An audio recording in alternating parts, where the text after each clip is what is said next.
Welcome to our podcast. You're listening to All Night by Ikeson at www.ikesonmusic.com.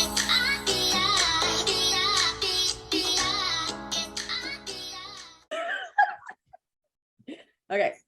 Welcome to Why Complain When You Can Whine, making sense of the senseless. Three professional women attempting to make sense of toxic nonsense while drinking wine. I'm Dr. Jody Larman, licensed clinical psychologist in the state of California. Therefore, I must make this disclaimer that anything and everything we talk about is purely for psychoeducational and entertainment purposes only. There is no therapy or therapeutic relationship given or implied. On that note, it's time for the wine. So I'm gonna move right into the wine. Right. And this is, I think, Ashley, you're gonna like this. This is J. Lore. It is a Chardonnay. Ooh. I have a Chardonnay today. I'm going white because white wines matter too.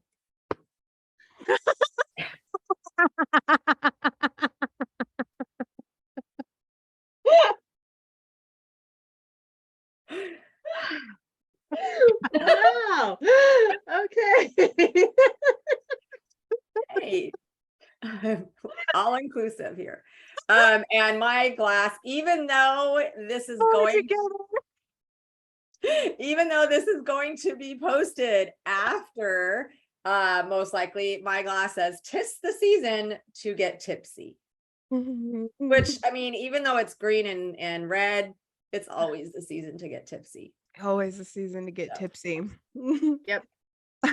I need a wine glass that says that. There's got to be one somewhere. Oh my God, Jody, that was like just the line of the fucking century. White wines matter. Heather? Oh, it smells good. Okay, hi, I'm Heather. I'm a licensed professional counselor in Denver, Colorado, domestic violence survivor. I'm finishing up. I'm like crying. That was so funny.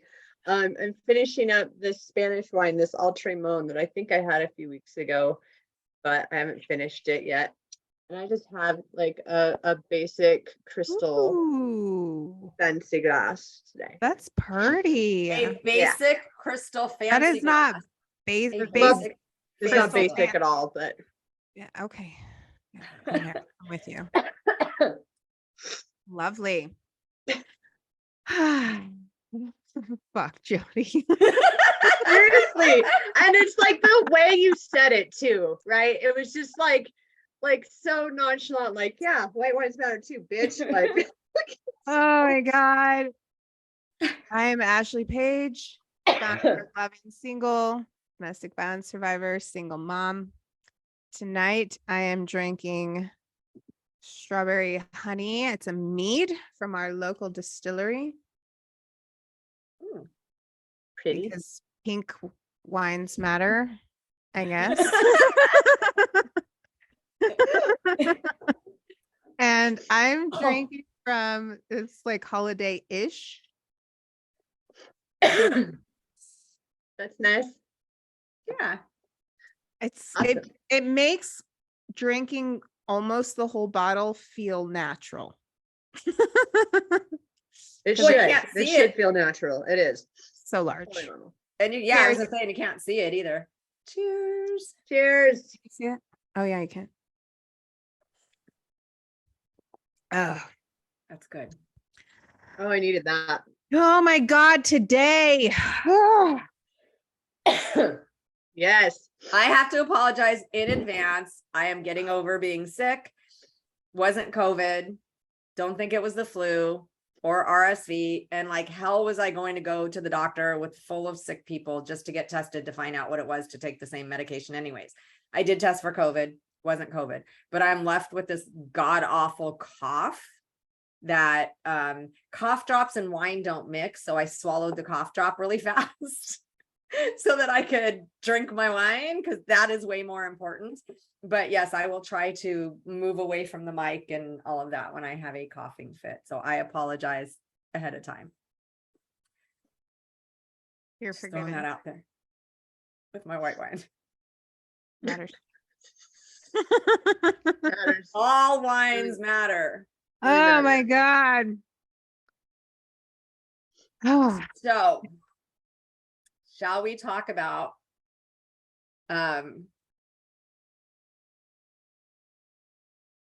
this isn't necessarily, yes, it is toxic. I take that back. I was going to say this isn't necessarily toxic, but it is toxic. This time of year, being the holidays and Thanksgiving and Christmas, and for a vast majority of people, it is all about food and eating or lack thereof, depending on which side you're on. And I know the three of us were talking because I happened to mention, I had a Friendsgiving, and I have like had eating disorders since, and body image issues since puberty. And on Friendsgiving, I was just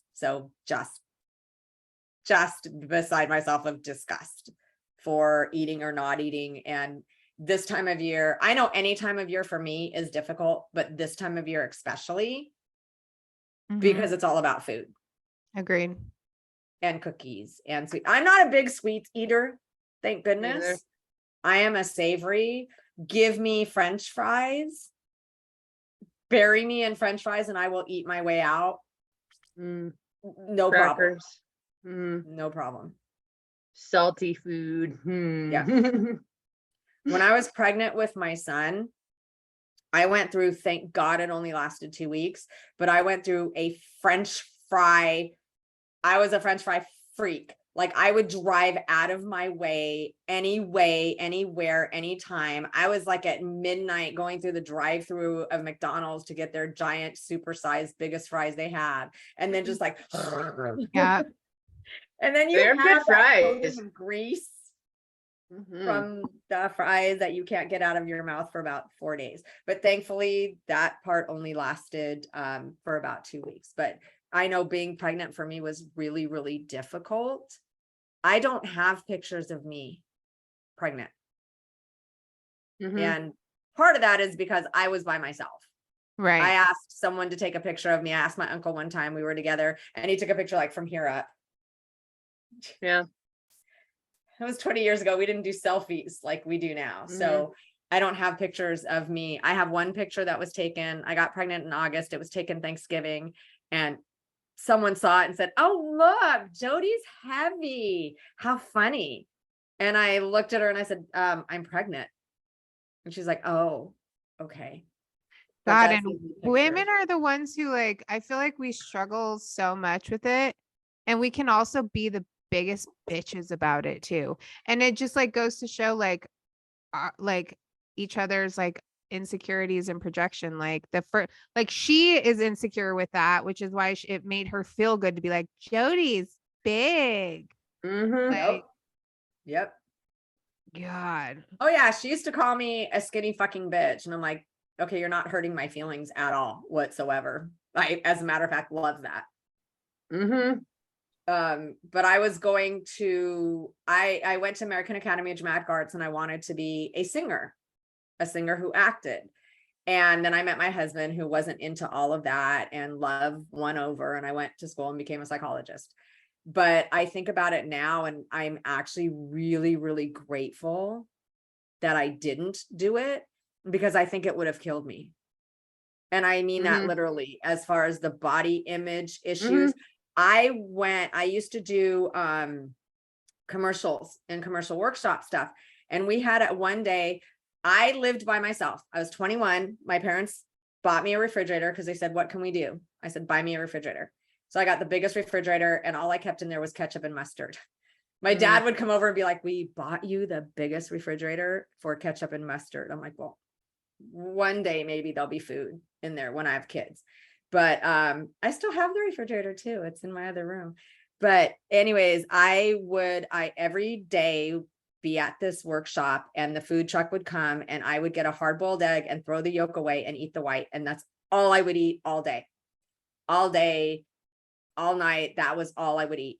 And the instructor was this older lady, probably at the time, I'd say 60s. And she would be eating cupcakes and ding dongs and all sorts of junk. every time I saw her, and she was skinny. Well, we had a critique, and it was the big critique where they were supposed to critique our acting. They'd put up our screen, whatever thing that we did, our audition, and then critique it. And when it came to mine, God, I remember I was like 21, and I remember this like it was yesterday. They said nothing about my acting. They said, you know, you can lose weight in your upper arms and upper thighs. That's And exactly why I stopped doing it too. Yeah. That's exactly why I stopped doing it. I could not live with that. I was mortified. And then the whole class starts chiming in on ways that I can lose weight. And I was somebody Oh that I my had God, a rowing are machine at you home. serious? Yep. And every bite of food that I took, I would work out for 20 minutes for every bite of food. That industry is toxic as fuck. Oh, like, Well, I feel both like sides, you either Hollywood have- and Broadway. Fucking but I feel totally like under you stuff. have to either be like super, super obnoxiously skinny. I mean, we've all heard what they're talking about nowadays. Like the new body trend that's in is heroin chic. again, I don't know if that's what they called it now. This time was heroin chic. Yeah. But I feel like you either have to be that or you have to be really like obese. Like there's no middle ground. It is one or the other. Like in order for them to not criticize your weight, you have to be like very, very, very overweight or deathly skinny. Mhm. It's like they don't normalize normal, healthy, regular bodies. Yep. I thought we were moving more toward that because I'm seeing commercials and things with heavier women. Like the Dove campaign. Yeah. Yeah. Yeah. I like that's been around for a minute. I think they were like the first ones to start using plus size women in their. And they got criticized and ripped apart when they first started it. Because, I mean, it's sad to say, when we do see heavy people, even if we try to be body positive, we see the commercials and we see heavier people. At first, it's kind of a little taken aback because we're not used to it. But the more I see it, and the more I see it, and the more I see it, it's normal. That normalizes it more to me. Well, Yeah. are you saying in the media, like in Hollywood? Or just What do you in mean? general? Like you're not used to seeing overweight people in life in general? Oh, no. On TV and Hollywood. Oh, okay. I was Yeah. I was racking my brain and I was like, well, she does live in California. You do live in a culture of eating disorders over there. You sure do. Yeah. But it's amazing to me, though. I don't know why it's so amazing to me how prevalent it is. And I mean, you know, it's really crazy. It's prevalent really only in the fucking United States. Like it's like primarily this country's problem. So it's very much a cultural issue. But it's really sad because even talking to the two of you and my saying it and then Ashley saying, oh, I totally know what you're talking about. And then telling my camera is drunk. Totally. I was like, your camera got into the wine. My camera is like, we're blurring you out now. Thank you. Sorry, guys. I don't know what that was. Maybe my camera doesn't like white wine. I'm so sorry. But racist ass camera. But you know, when you said that to me, I'm like, but why? You're fine. You know, and I hear from people and I think, but why? You're fine. And I'm like, I'm not fine. You're fine. And I'll look at, you know, like your TikToks or your hula hoop video. And I'm thinking, why do you think you have any kind of a problem?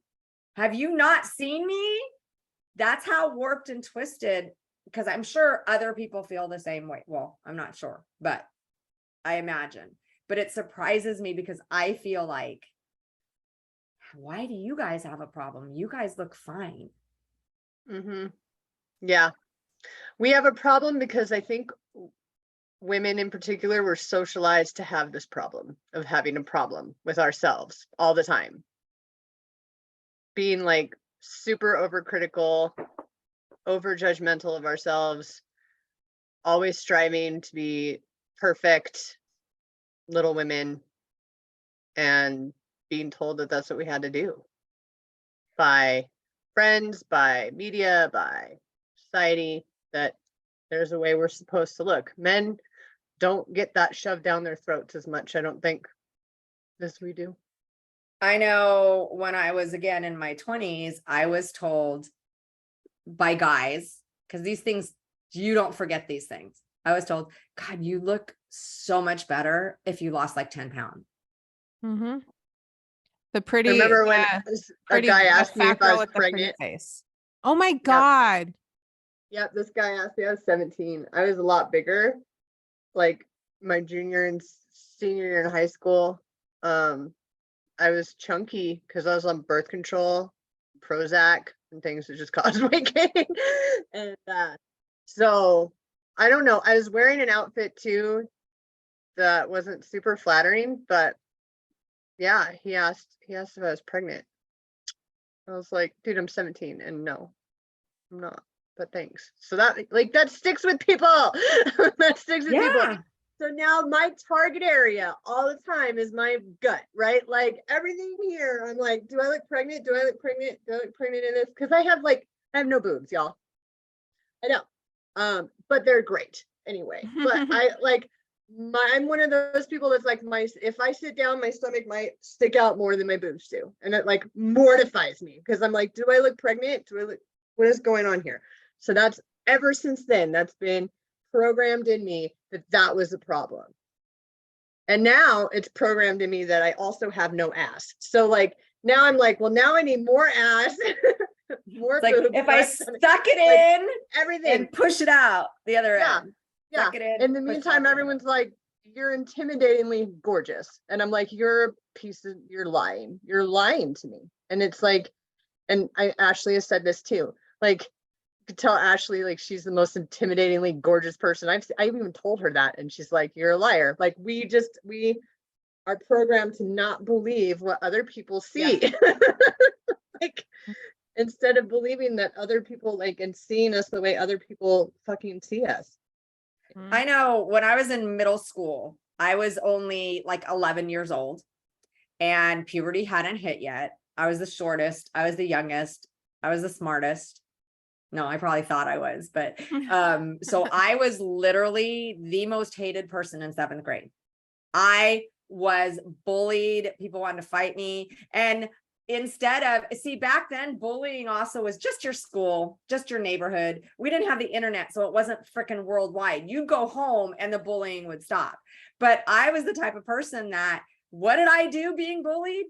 I ran for student government. I put up posters. I got up in the assembly. I made a speech. I got booed. I'm probably the only one that voted for me, but I did it. Whatever. I probably was. But then by 8th grade, I was coming into my own, and my parents had said, did you want to go to a new school? I'm like, no, fuck these people. And by 9th grade, I freaking owned the school. I mean, not really figuratively, but I would be like, bitch, this is what you did to me in 7th grade. And now puberty hit. But I remember my yearbook, they would call me fatty. They signed it fatty, prego, stuff like that. And I see pictures now and I'm like, but I wasn't. It was baby fat. I wasn't either really, but one guy called me pregnant and I thought I was obese. Yeah. Well, and I think too, the thing that we struggle with is the knowing that men are driven by visual stimulation, and there's this mutual understanding with men that women are driven by emotional stimulation and like intelligence and like humor. And so I've talked to so many men where they've said to me, like, they've got this like, and listen, I've dated men with like a beer belly and like, like overweight, and like Like I dated one man that Receding was like, hairline. yeah, and- balding and like, or one man All who of was really, really overweight and he looked like Biggie Smalls. And like, I just thought it was sexy as fuck. And like, he was like 6'5" and like, I Yes. was like a big chocolate teddy bear is what I called him. And like, but there was this, they would say things like, the really the only things that I have to exercise and maintain like is my personality. Cause y'all, I can grab, as long as I'm funny and I'm kind, I can nab the hottest women. And so that like they, and for us, we're just like, I remember saying that to my ex. I was like, man, that must be so nice. Like, right. just got to work on my sense of humor. And I'm over here like binging and then throwing up in my bathroom until like my throat is on fire and like laying on my bathroom floor because the tile is cold and my stomach is so full that I can't like breathe barely. And in order to just try and like convince a man that I'm worthy of being chosen, because my God, if I'm any kind of overweight or fucking dare I be a size 8, 10 and considered plus size, like I'm now worth nothing. I'm unworthy of having a man or love or a career or anything. That brings me to a Facebook comment I saw today. Some toxic ass fucker on Facebook posts this shit that says like, guys, if a woman refuses to send you pictures, it's because she thinks she's ugly, and so you should too. And I was like, and like, so I had to go look at the comments, right? And I was like, the women were like, no, it's because we're not here for your fucking entertainment, and we know our worth, and we're not just like giving pictures away. You have to earn that shit, which I echoed. And under my comment, he was like, no, and like had laughed at my comment or whatever. And I was like, he just called me ugly. So I went down and I like laughed at his comment and I just went, okay. And then this mind fucker goes and like likes all of my profile pictures. Yeah. Like it was like really gross, a big old mind fuck. But like the way people treat each other on social media is a whole other toxic conversation. Oh, God. But like, what the fuck? So like that stuff will stick with people. Like you just like, I don't even know you, dude, and you basically just called me ugly. Yeah, see, that's what the thing too is, that social media makes it that much worse because people are so, I mean, in real life, people can be rude, but in front of or behind a computer keyboard, I got balls holy now. fuck. I won't say that shit to my face. Yeah. Oh my God. I Like remember I did a video, someone said, made a comment because we were talking about gaslighting. They said something wasn't gaslighting. And I said, no, what you're doing right now is gaslighting. By telling people, I'm not gaslighting you, you're actually gaslighting them. And they said, it's a clinical term, idiot. Oh, I saw that video. Yeah. And it's like, I'm a fucking psychologist. Idiot. I mean, I didn't say that, but I'm like, this person knows I'm a psychologist too, because I had mentioned in the beginning, because someone asked me to comment. But I'm just like, why? What is the point? What, you don't have to be rude. That's what I don't understand. The viciousness of people nowadays, because they can hide behind a keyboard, because they could hide behind the screen and you don't have to see or know what they look like. So they're free to take out. And they can project all of their own insecurities onto everybody else. Yeah. It's gross. It's disgusting, really. And like, but I know, like, for me, one of the things that was really difficult as far as having an eating disorder is that people didn't believe me. When I finally said something, I wasn't believed.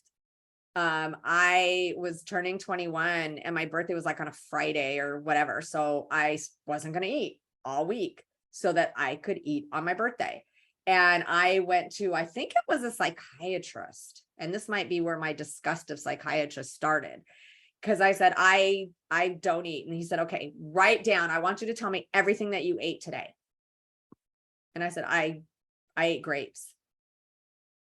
And he goes, and what else? Grapes. And he goes, what did you eat yesterday? Ketchup and mustard. He's like, no, you must be eating more. You have to be eating more because I'm not stick thin. I'm average, normal, whatever. And I said, no, I am not. That is why I'm here, because I'm not. I don't binge. I purge. I don't binge. And I said, for my birthday, I am not eating all week. And he said, well, if that's what you think you need to do. And I was like, oh my God, I know that that's not what I should do. That's why I'm here. But he didn't believe me. I called my own doctor and I was like, I cannot lose weight no matter what I do. I am not eating. And actually, the more I started eating, then I was losing, but I was at that point of exercising so much that it wasn't doing anything. And, he's like, well, your BMI is fine. I don't care. Mine was too, and my hair was falling out and I wasn't having periods. I was fine. Yeah. I used to take liquid ivory soap and try to make myself vomit. And I couldn't vomit that way. So I started buying boxes of laxatives and taking a half a box of laxatives at a time. And the only person I ever told initially was my husband, because I said, I can't keep doing this. And so he would hide the laxatives, but then I would just go buy more. And one time I had ulcerative colitis, and the doctor said, you need to take a spoonful of mineral oil every day. Okay, that stuff is nasty, but that stuff is also a laxative. So what did I do? If a spoonful is good, Yeah. You can't go out of the house because you will shit your pants and not know it.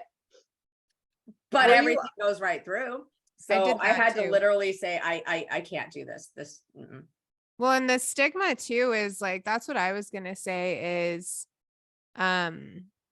the stigma too around people who are overweight. Like I was very overweight at my heavy, and like, I wasn't like 300, 400 pounds. I was on my way there. And the only reason I wasn't is because I was bulimic. But at my heaviest, I was 250 and I'm 5'4". That's a lot of weight for 5'4". And I had horrible eating disorders because I would literally do that. I would eat until I felt like food was here. And then I would go and lay on my bathroom floor because it was cold. And I just needed to resist like pressure against my stomach because it hurt so bad. And then I would be in there throwing up for hours because I was like, I have to get every single last morsel out of my body, punishing myself. And then I would have tea like this. I got this special tea from the health food store.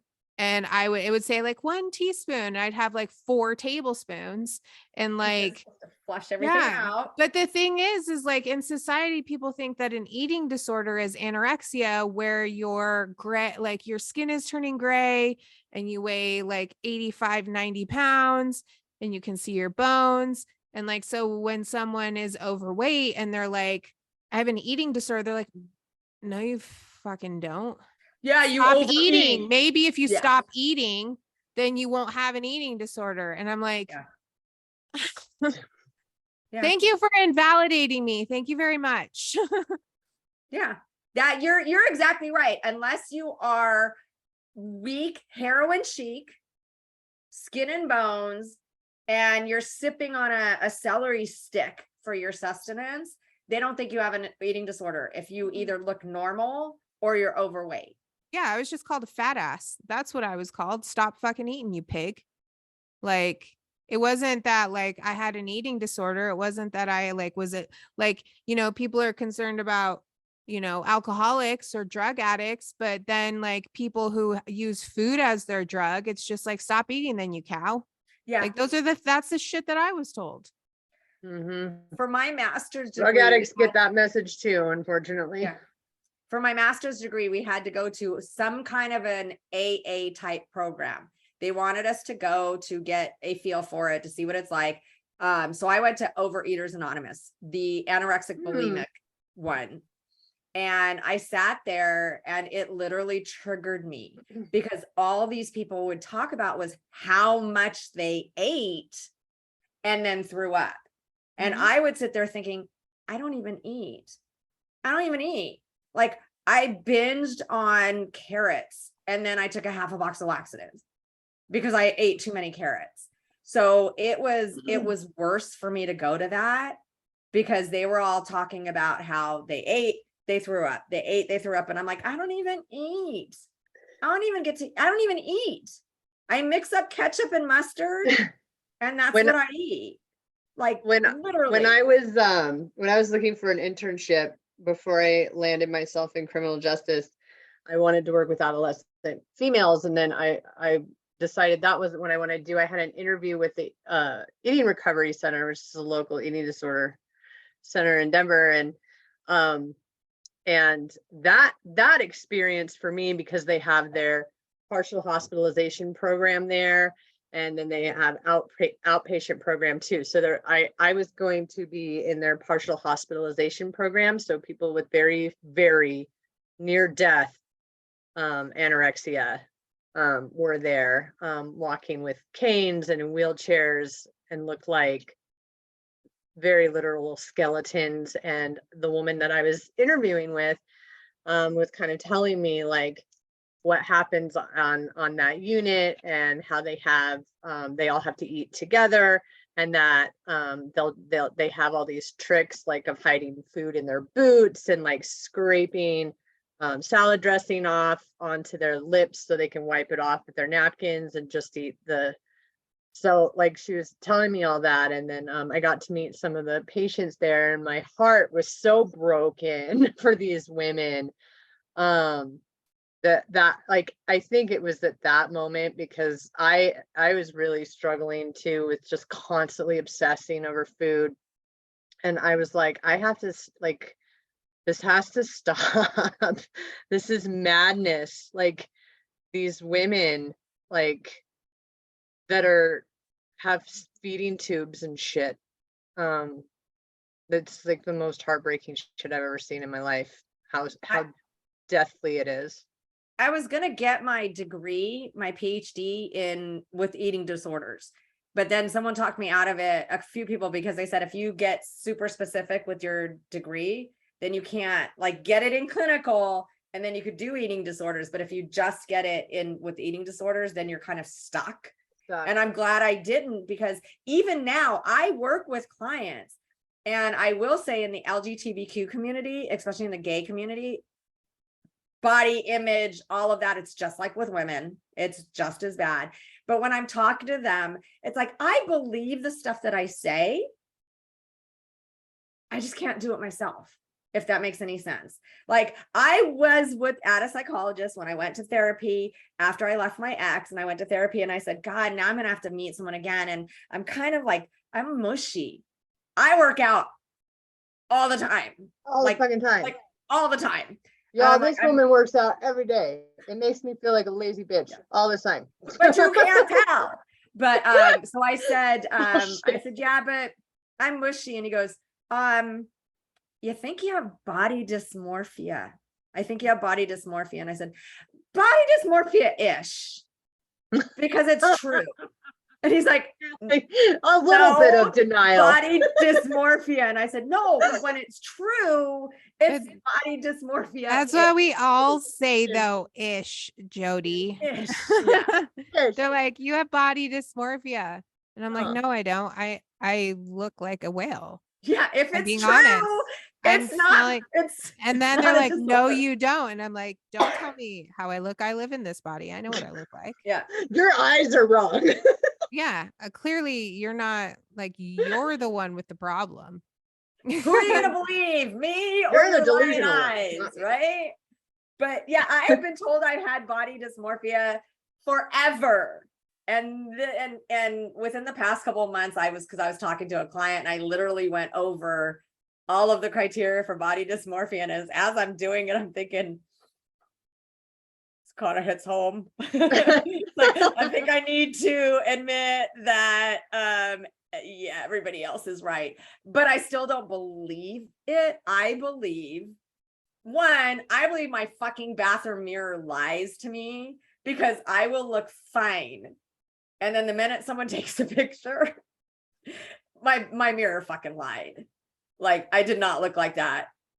I thought I looked okay. See, that's the thing. It's Pictures like are lies. yeah, Cameras Pictures are lies. the liars. when Cameras people are say to lies. you, Ashley, you look fine.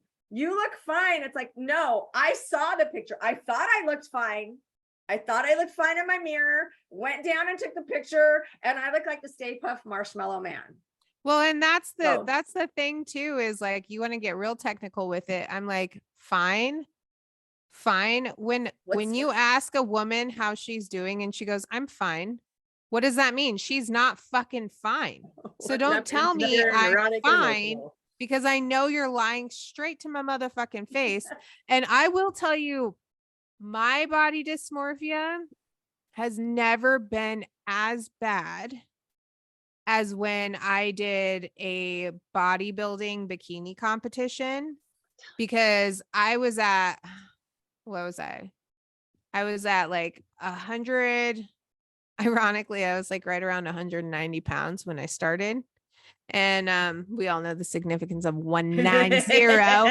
And it was all in your bottom, right? yeah. And when I started, I was at like 40, I think I was 44% body fat. And in 16 weeks, I went from 190, 16 weeks to 128 to get ready for that show. And I'll tell you what, the body dysmorphia I had and the way that my body freaked the fuck out, because my brain couldn't catch up with how quickly my body was changing, because I went on this crazy diet that my coach had written for me. I was working out like 3 hours a day. Like, it was not the healthy way to do it. Not to mention, I was losing weight so fast that my skin wasn't retracting Toning, yeah. like properly. And so it was just like this loose skin. And then the day after my show, like, no, the night that my show ended, I like started eating nuts, because I didn't have fat for like 3 weeks, and it literally made my brain stupid. And within 3 days, I had gained 30 pounds. So I went from 190 to 128 in 14 weeks. And then in 3 days, I went from 128 to 158. And my skin turned to like crocodile skin. It was like breaking. You could see like squares, patches of skin that like, it was like stretching my skin. Oh my God. The mental mind fuck that I went through during that. It was one of the dumbest. I should have, like, I wish if I could go back, I would never compete. I would have never competed, because that made my eating disorder worse, because I went from binging and purging to being obsessed with calorie intake, and then knowing how to lose the weight with just like chicken and broccoli, and then counting calories, and then being addicted to exercise. Yep. And so then I was using my binging and purging when I was stressed. And then I was using my punishment of like starvation and exercise to like try and force results on my body. Fuck. Do you all remember, maybe some of our listeners do, but years ago, I think they're long gone now, there were these websites called Pro-Ana websites that were a community, a movement of people that were pro anorexia, Oh God. or pro eating disorder. What? Oh my And God. I know, I checked, I think I was in college, so late 2000s, and like fucking on these websites had all of the tips and tricks on how to starve yourself to death, essentially. And they were really controversial. And at the time, like the internet is still a lawless place, but like these websites were up there for adults and children to visit and see and get all this information from all of these people that called themselves pro Anna. Yeah, it was That's interesting. wild. I'm sure they're long gone, but yeah, I remember that in college What and the I fuck was is going on with mortified. my camera? Yeah, I was Seriously. mortified by that. Maybe, hang on, maybe I need to turn the light on. Maybe it's just not adjusting to this darkness. I don't know. That, Right. well, But- that's crazy because I've never even heard of that. I've never Yeah. heard of Pro Anna. It was a thing. It was a thing. I think it was a very short-lived thing. Or It's maybe probably it still exists. still It was just around. short-lived. Yeah. I wouldn't be surprised if it's around and not around in some form, some off the Yeah. wall form. There's or always another. something that's pro-illness. But you know Yeah, what you're self-aware talking about also narcissist. actually reminds me of, I think it was, I want to say it was Zac Efron for Baywatch went on some crazy fucking shit like you had to do to get ready for the movie. And he said, never again. No. It fucked with his head, his So mind, bad. his body. Yeah. My And that's- brother was married to a bodybuilder. She competed in like Arnold competitions or whatever, you know, the Arnold, like she was like Yeah. the bluff Arnolds. bodybuilder. And she right before she would compete, she had to do these fucking crazy, ridiculous Mhm. diets too, where she would just live on tilapia and like Green asparagus. yeah, or yeah, yeah, something like that. or for grain weeks. beans. Yeah. So her like veins would pop out more or whatever, like whatever Yeah. the purpose of that was. It was so very, it was sick. It was like really, it's an illness to me. Like these are people, my brother, we met is. her in recovery. They were in Yeah. recovery from addiction, from alcoholism and drugs. And they just switched over to this exercise addiction, this bodybuilding thing, this like, Yep. and the obsessiveness and the addiction piece and the rush you get from that also from like the endorphins and everything from working out. They were Oh, yeah. super high on that to the degree that she was really like, I mean, she was winning competitions and like I saw at her wedding, I was like, God, like there's not like it's like the most perfect sculpted, it's too muscular for me. Like I think it's, I don't know, but like it was madness, the diets that she had. And she would come to like Thanksgiving With their and meals. Christmas with her little pre-made meals of whatever. And I just was like, it was like there's a line, right? There's discipline and then there's obsession and like addiction, really, Yeah. to that It kind of for life. sure is because what ends up happening, my dad's a bodybuilder too. But what ends up happening is you reach a certain peak with your physique. And then you can't maintain that for more than a day. Literally, you can't. Like when you're when in order to get that, it's called it's vascular in bodybuilding when your veins are popping and everything. And in order for like, you have to cut water and then introduce like carbs in order to puff your muscles up and like make them like if I showed you guys my picture of the day I competed, you can quite literally see every single rib I have. And like, it's just crazy. But the thing is like you get so obsessed with literally punishing your like literally punishing yourself, and then the discipline, the willpower, the pain of it all, and like the transformation and how quickly you're changing. And it's like becomes this like mental mind game with yourself. And then you do your show, and then you do what's called a reverse diet. And then you go pig out on cheeseburgers and you get like salt and like fat back into you. And then you start training for another show. And then like every show you do, you build up your muscle maturity. But the problem with it is no matter how good you look, it's not good enough.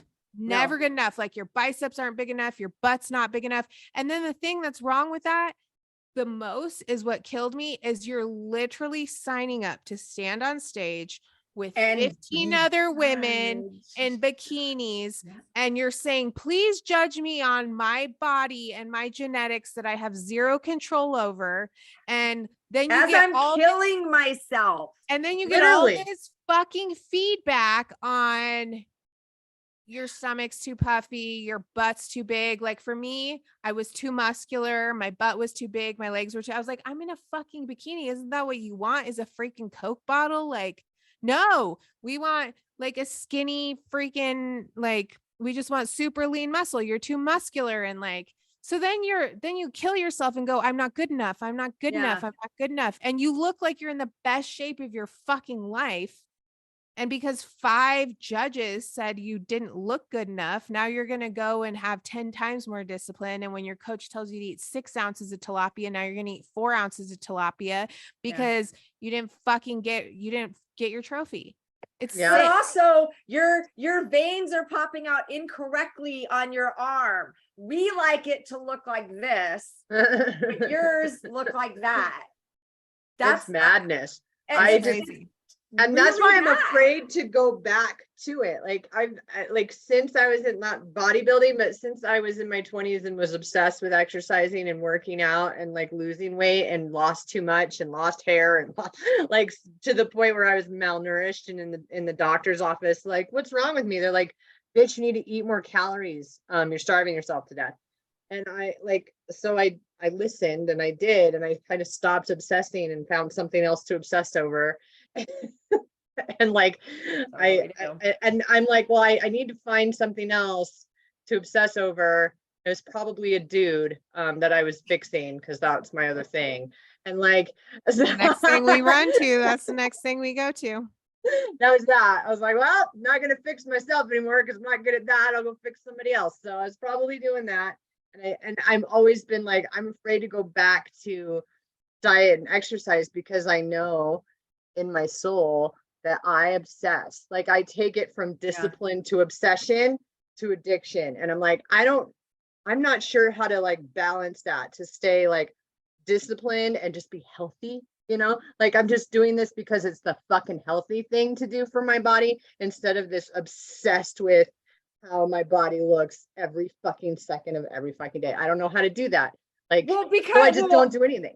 I have so many people that ask me, why is it so hard with food? I quit smoking or I quit drinking, but why is food so hard? Because you have to eat. Yep. You don't have to smoke to live. Nope. You don't have to drink alcohol to live. You don't have to do drugs to live, but you have to eat. So you have to learn how to eat in a healthy way. And if you look everywhere, everyone's got different opinions on what healthy is. I went on TikTok and there was this nutritionist who was an intuitive eater. And I love the concept. It's eat when you're hungry and eat what you want and enjoy the food. But mindfully, it's like another way of calling it mindfully. I can't do that shit. I had to stop following her because it started really triggering me bad because she was eating every time she did a video to show that you should be able to eat. She was thin. And I was like, oh my God, I only eat when I'm hungry, but I have a hard time eating because I feel very out of control when I eat. So I try to only eat when I'm hungry. And then I try tricks like, throwing half of it in the garbage so that I won't eat half of it, or chewing gum immediately, or just not eating at all. But I have this two things. One, when I was pregnant, I was underweight when I got pregnant. So I had to gain that weight plus baby weight. My boobs were huge. Like I had to put ice packs underneath them every day because they hurt so bad. The nursing bra that I had literally broke because they were so heavy. I think I was like an H or an I or something like that. I had to buy them on the internet, and I was only, I'm only like 34 across. So it was really hard. You're short and tiny. She's tiny and short, y'all. Like that's I'm 5'2". But so when I had my son and they're wheeling me from the birthing room to now my room, we passed a scale. What do you think I did? As soon as they put me in my room and walked away, I got out of bed and walked over to the scale down the hall to see how much weight I lost by delivering a baby. Yep. I would have done the same fucking thing. Yeah. I was just like, I need to see where, because I knew, but I didn't know that you leave the hospital wearing the same freaking pants you came in. Yep. You're not back to your size. But the other thing is, when my husband passed away, I now, between now and then, I have this thing in my head that I try to tell myself, we're going to die. That one piece of cake, enjoy it. Mhm. Because if you were to die not having it, so just watch what you eat. And if that's the thing that you want, have it. So sorry, guys. You're good. I often have the same thoughts of like, of this back and forth of like, it's all about how you look and being happy with yourself versus it's all about being happy in your life and like eating what you like and not obsessing over things that in the end you can't take with you. We're all going to age, we're all going to die, we're all going to whatever. Some of us might get sick, some of us whatever, like, and so to obsess over this like body image stuff that we're in the end not going to be able to control anyway. Is like I always try to tell myself that's just a waste of life. That's just like a waste of enjoying the good things in life. And then on the other end, I'm like, but I'm not enjoying life because I don't like myself. I'm gonna die, but my pants don't fit. Right. In this life. This life is not the life I want. I want the life where I can fit in the pants that I want to wear and wear. I just want my clothes to fit. I have worn the same pants for 10 or 15 years. I don't want to buy new pants. I don't want to buy new clothes. I don't care if they're out of fashion. I don't want to buy new clothes right now because I don't want to buy a bigger size. I just bought, I did like the Amazon try before you buy thing. So I bought 2 pairs of jeans, right? One was size 9 and one was size 11. And I tried on the size 9 first, hoping that I would be happy about that. Nah, bitch. You don't fit. So here's the confusing but I can fit in a size 8 in other places. Yeah. But I've seen pictures of you. You are so small. Yeah, like I used to so like thin. She's also 5'8". 9, so 5'9". 5'9". So I'm 5'2", you're 5'4". And when we talk about weight, now you've got 5'8". So you're allowed to wear 5'9". I'm sorry, 5'9". I don't know why I keep saying 5'8". 5'9". So you're like, oh, hi. So you're, saying size 9. Like there was a girl on TikTok who said, this is what 200 pounds look like. And she looks fucking good. And people are like, you're not 200 pounds. You're not 200 pounds. And she's like, I am. It's like 6 feet fucking tall. That's what she is.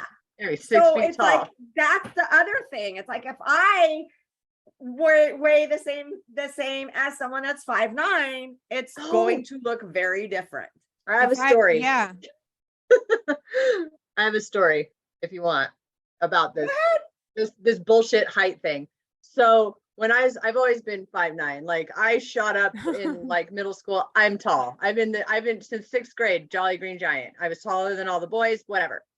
So like, but when after I hit puberty, I got chunky, and then I was like on birth control and I got like chunkier, and like there was like a chunky period of my life. Well, my dad, love you, Dad, if you ever listen to this, but my dad, was concerned that I was gaining weight, and I was miserable with the fact that I was gaining weight. Like I didn't like wearing swimsuits anymore. I was really self-conscious about all the weight I'd gained. So the woman he was dating at the time, who turned out to be quite the sociopath, took me to the doctor when I was 15 years old to get my thyroid checked to make sure like there was nothing wrong with me in my weight. So like I already was self-conscious, right? And then I'm like getting taken to the doctor to just check my thyroid to make sure there's like nothing fucking wrong with you, because you are. That instead of just like being like, you're fine, this is normal, or whatever, And the doctor was like, but then this fucked me up too. But then the doctor pulls out like the weight chart, right? That says like the appropriate weight or the good weight versus obese for your height. And like, I could be up to, I was 180 pounds, right?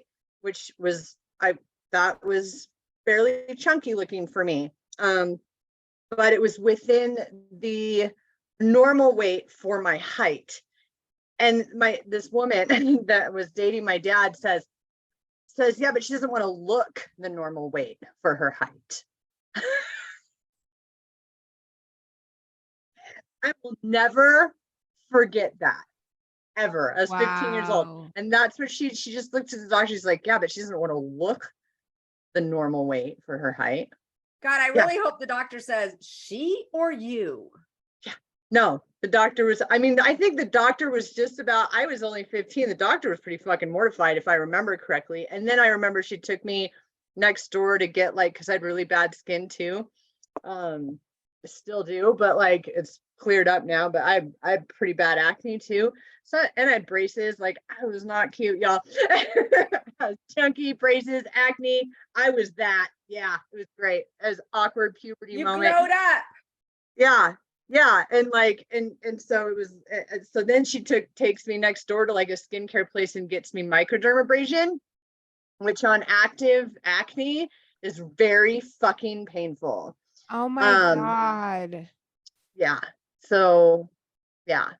That because can cause more scars. That's how much was wrong with me. Yeah. And I don't think I've ever recovered from internalizing the messages of just how fat and fucked up my face was. Like it Oh just, my God. Well, and yeah, like never forget that. the thing that's like so disheartening about it all is that our society is not, it's not driven by health. It's not actually driven by mental health, physical health, like financial health, relational health. Like it's driven by numbers. Like Yep.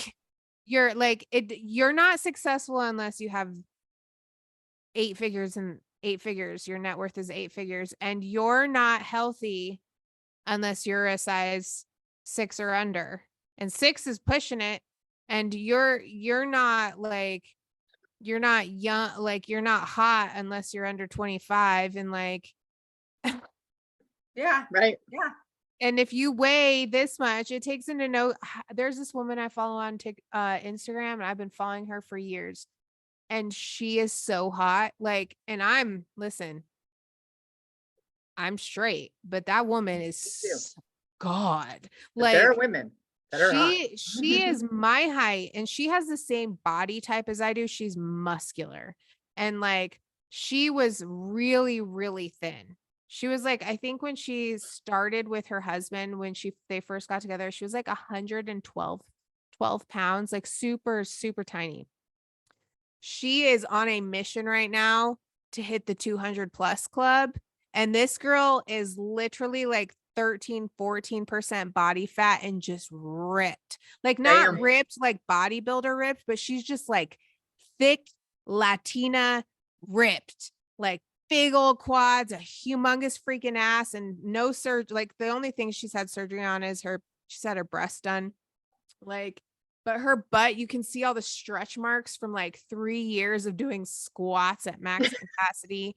Nice. And like, but it's like beautiful because she wants to change the stigma surrounding size and like weight and like numbers and things like that. Nice. But even still, then you've got people coming in and being like, oh my God, you weigh 195 pounds, you fat ass. Or like, that's too much. Like, you look like a man, or like, it's just like, it's so sad. Again, because I'm an idiot, because as much as I hate myself, I do things that you wouldn't think of doing. Like I tried out for Rams and Raiders cheerleader, not because I like the Rams or the Raiders. I am a Dallas Cowboys fan through and through. And I was told by Dallas Cowboys football players that I should try out for Dallas Cowboys football cheerleader, but I live in California, so that didn't happen. But I decided for my self-esteem and my self-confidence, I am going to try out for Raiders cheerleader and Rams cheerleader because I don't care. You know what I mean? It wasn't like, oh my God, I want this so bad. It was like, I want to prove to myself that I can do this. The Rams actually had you do routines before they looked at you. The Raiders, you had to weigh yourself. And they wrote the weight down in pen. Everything else could be written in pencil, but the weight had to be written in pen. And Why? then What the fuck is wrong with people? Yeah. And then you stood and they had like the judges and you walked up on this ramp thing and they're looking up.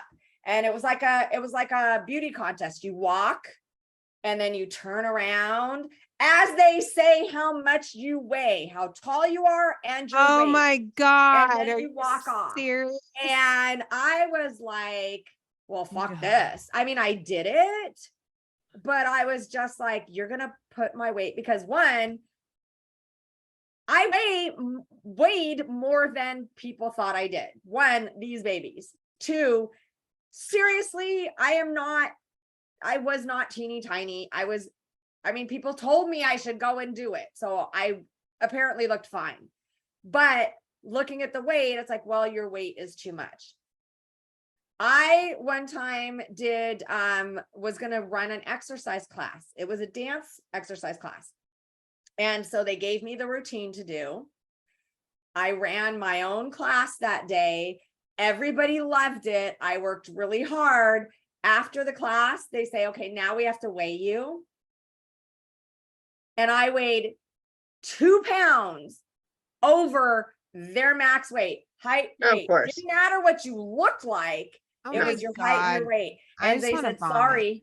sorry. And so I Do they told the still do client- that? I've heard they've been Yeah. changing some rules about this shit because of how up it's made everybody. But I don't know if they still do stuff like that. Well, I the don't crazy, know, but yeah. they don't do that to fucking men. And No. the thing is They like, did in like weight, like wrestling and stuff. They had a weight Yeah, thing. but that's men because were they have getting weight, real like, sick. they That's with wrestling different. you have that's your and fighting. class. Yeah. Because those if, are like classes you 'cause have they're- to fight, like you have to wrestle or fight someone who's in your class. Like Yeah. it has to be a fair fight. But like, Because they don't want Biggie Smalls fighting Tupac. Right. I'll They're tell you not the what. same weight class. Right. But it's just like, I think that's like part of the thing too. I think with women is like, a majority of it, we're just so fucking done being objectified. I am so done Me too. being told that like, you're not even your talents, your education, your eloquence, your worth as a woman. It matters not to us unless you weigh this much or like you wear this size of clothes or like, and the thing is like, what's so infuriating to me though, I think beyond the men doing it to us is the women who do it to us. Yeah, because we're supposed to have each other's fucking backs. And I feel Women like are the worst. but I feel Women can like be the worst. I feel like the most like, and I might get in trouble for saying this. I feel like the women who do those things are the ones who, in a way, have either given up on it for themselves. And so they feel like by controlling the narrative and the expectations and the qualifications for other women, it makes them feel empowered to do it because they don't qualify. You know what I'm saying? Does that make sense? Or Mhm. like, If I don't- can't bring myself up, I'm gonna bring you down. If I Mhm. can't raise myself to your level, then I'm gonna Exactly. bring you down.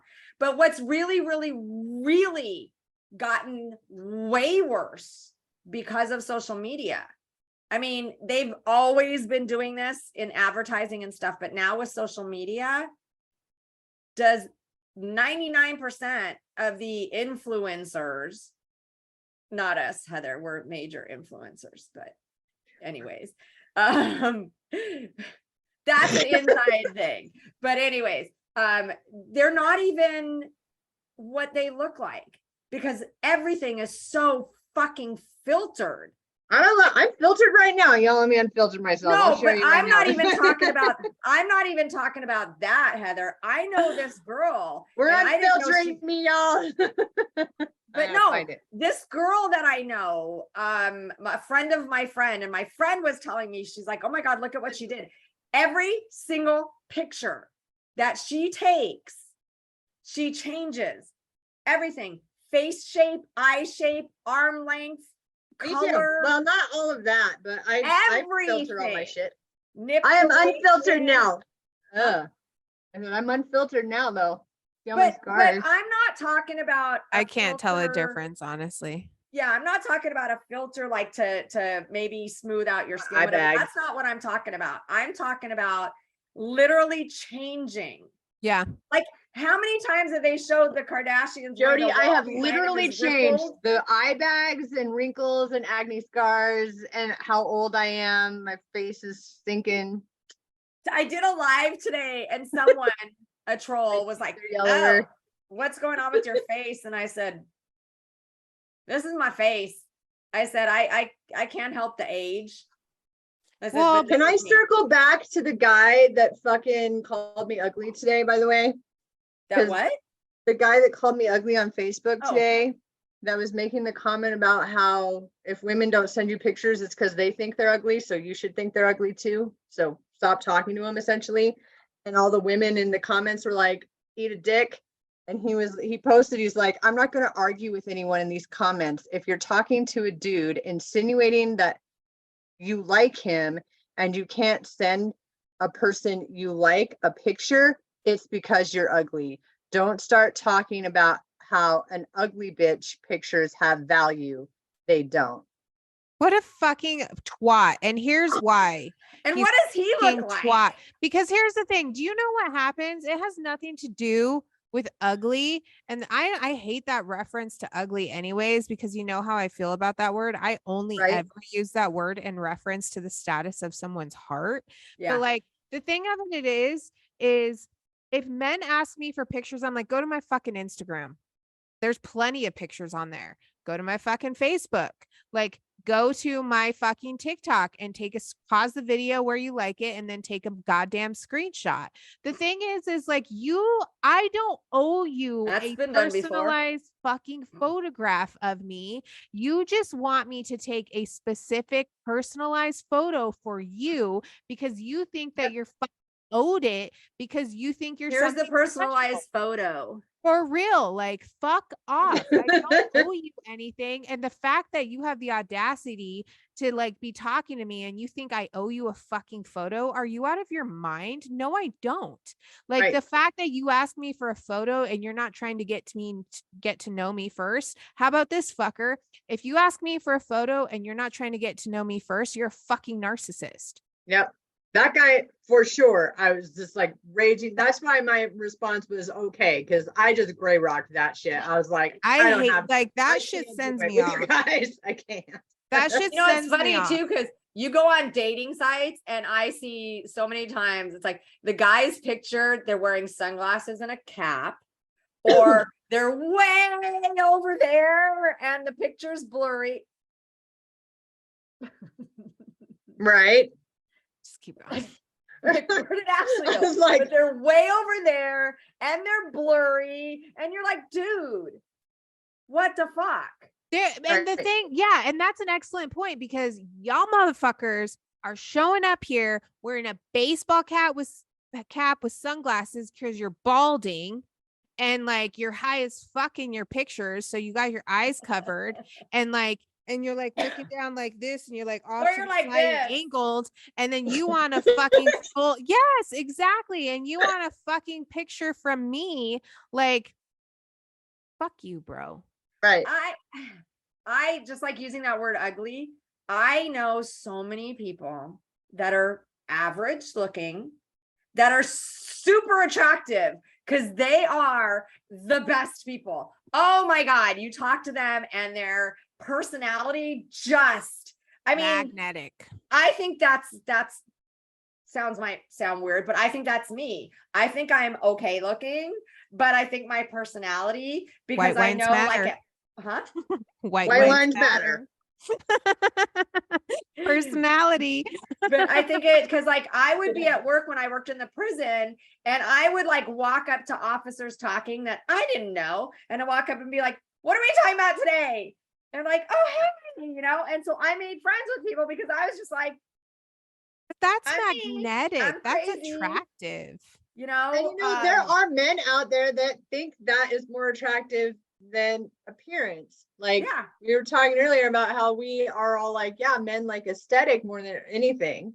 But then there are men out there that I've seen that are like, actually, no, like I'm attracted to confidence. Like what you think Yes. we think is good looking is not necessary. Like everyone's got a different kind of taste and a different kind of flavor that they're into. Like some people like rail skinny flat ass bitches like me, right? And then some people like, a lot of people like girls with booty. Like I the don't big have Whale booty. that. bottoms. Whale bottoms. And so like bottoms. men have taste too, just like we have taste. And they're like, so a lot of them are like, what's really attractive is that you just have the confidence in yourself, right? Like they're attracted to your confidence, and they're attracted to your personality, and they're attracted to your sense of humor. And I haven't been in a lot of healthy relationships here also. You'll just have to help me out on the rest. But like that, there are men out there I've heard that are not attracted. It's easier, at least for me, to meet people in person. Like Yes. online, I am so not photogenic. And part of the reason I'm not photogenic is because I'm like, picture, I'm not photogenic.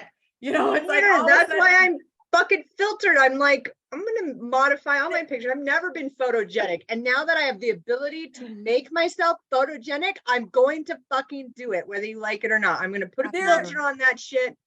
There was a TV show called The Earl Show or something, whatever, where no matter what, every picture that he took was, no matter what. I mean, they would show them all looking fine, and he always went right when the camera went off. So every single picture was bad of his. And that's what I feel like. I'll be like, and my pictures all turn out like, what the fuck is going on with me? What happened? So I don't like taking pictures. So I'm so much easier with meeting people in person, because that's where your personality can shine. And I have met guys that are just fucking drop dead gorgeous, but they know it, and they are pieces of shit. They have no personality. And their looks, personality. Yeah. And their looks dive bomb. Like, no, your looks will only carry you. And I know guys who feel this way too. Yes, we are all attracted to looks because it's the first thing we see. So on dating apps, if you're doing that shit, you're like, I'm only gonna swipe on. I mean, in general, when you go out, an attractive person for you, whatever attracts you, we all have our flavor, catches your eye. It just does. I mean, it doesn't mean that they're drop dead gorgeous, but someone that's attractive for whatever reason to you catches your eye first. It's not usually, oh, I'm hearing something that sounds really good. It's usually, oh, that person looks pretty okay. You have tattoos? Do you have an inmate jumpsuit on? I'm all about that. But you know what's crazy about that shit though? Like, I want to touch on this point for a second. What's crazy about that shit is that there is a very specific stigma attached to what kind of person attractive people are, because of what Hollywood and like society has done to us. We love beautiful people, but we automatically assume they're assholes. We automatically assume, oh, they're too good for me. They're going to demand perfection. Like they're going to be narcissistic and controlling. Like they're going to, like, they probably have money. And like, we have these like expectations of very like any type of attractive person. Well, she must be a bitch. She's got to be a fucking bitch. Like she's probably like, dude, I felt that about you, Ashley. I am so kidding. I am just kidding. I'm just kidding. I'm just kidding. Everyone's like, damn, she's a bitch. Yeah, Richie, bitch face. You know, that's so true because I've had people when I was in high school. I remember in high school, there was a guy that sat behind me that was, oh my God, fucking cute. And then there was another guy that I was friendly with. Well, after I graduated, I saw in my yearbook, the guy that sat behind me said, hey, maybe we should go to the beach sometime, and left his phone number. And I went, oh, he's punking me. I know he's punking me. I'm sure he's punking me. And I never called him. Fucking wish I would have. And then the other guy later, like a couple of years after high school, he gave me, for some reason, we ended up in the car together. I gave him a ride somewhere. He gave me a ride. I can't even remember, but we were talking about high school. And I said, yeah, you know, we were talking about people we knew in high school. He goes, yeah. He goes, you were always so popular. And I was so afraid to talk to you. And I'm like, Me? I'm like, I get that you were too. the I'm one that like, was what? popular. Like, You were I was popular. so into you. I'm like, Yeah, I sat back and I guess people thought that was being stuck up and standoffish. I'm like, I'm the fucking nicest person when I want to be.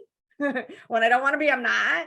But and it was like, wow, dude, I got the totally different impression. I thought you were the one that was like really popular. He's like, I was afraid to talk to you. I'm like, fuck, I want to go back to high school and redo it. And no. You No, couldn't but I pay mean, me talk to to those redo people any who- of that shit. I don't care. I don't care. I want to call that guy. I want to see if his number still works. I understand that though, Jody, because if knowing what I know now, I would love to go back to middle school or high school and just take all of my knowledge and just go back, because it's sad to think of how much my insecurities dictated everything in my life, even my ability to sit and learn and enjoy my learning and like my But education. you know what? That stuff developed you too. Like some of that develops our identity because we're trying to figure out who we are in the world. It sucks that people are fucking mean to each other and they bully each other, and we've got all these standards that are unrealistic and it's all garbage.